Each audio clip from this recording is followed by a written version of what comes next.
আমার প্রিয় ছোট্ট বন্ধুরা, আজ আমি তোমাদের একটা সুন্দর গল্প শোনাবো।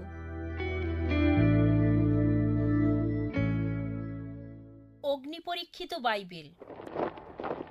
তারা আসছে, তারা আসছে। মহিলা রুটি সেঁকছিল। এমন সময় জানলার ফাঁক দিয়ে দেখতে পেল যিশুর অনুগামীদের উপর অত্যাচারকারী লোকজন তাদের বাড়ির দিকেই ছুটে আসছে। তারা সবকিছু তন্ন তন্ন করে দেখবে এবং বাইবেল ও গান বই যা কিছু পাবে তা আগুনে পুড়িয়ে ফেলবে। খোলো, দ্রুত দরজা খোলো। ভদ্রমহিলা কি করবেন?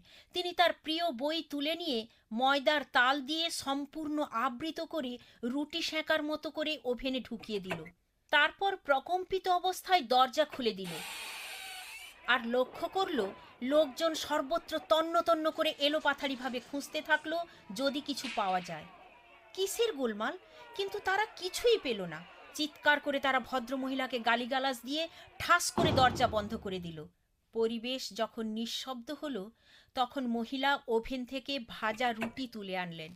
দেখতে পেলেন রুটির ভিতরে বাইবেল সম্পূর্ণ সুরক্ষিত রয়েছে। তার দেশে বাইবেল পড়ার ও রাখার অধিকার আইনত নিষিদ্ধ ছিল, কিন্তু তিনি মানুষের চাইতে ঈশ্বরের বেশি বাধ্য ছিলেন। তাই তিনি গোপনে ঈশ্বরের জীবন্ত বাণী পাঠ করতেন। ফলে নিত্যদিন তিনি নতুন নতুন শক্তি ও সাহস লাভ করতেন। ঈশ্বরের সমস্ত নিয়ম সোজা পথে চালায় আর অন্তরে দেয় আনন্দ। ঈশ্বরের বাক্য খাঁটি, তা মনকে সতেজ করে। ঈশ্বরের প্রতি যে ভয়, তা পবিত্রতায় ভরা আর চিরকাল স্থায়ী। তাতে অন্যায় কিছু নেই, তা মধুর চেয়েও মিষ্টি। মৌচাকের ঝরা মধুর চেয়েও মিষ্টি। তা তোমার দাসকে সাবধান করে, আর তা পালন করলে মহা লাভ হয়। তোমার ঘরে কি বাইবেল আছে? তোমার টেবিলে তা ধূলি ধূসরিত অবস্থায় ফেলে রাখবে না। নিয়মিত পাঠ করো, আনন্দিত হও। জেনে নাও ঈশ্বর তোমাকে কি করতে বলেছে।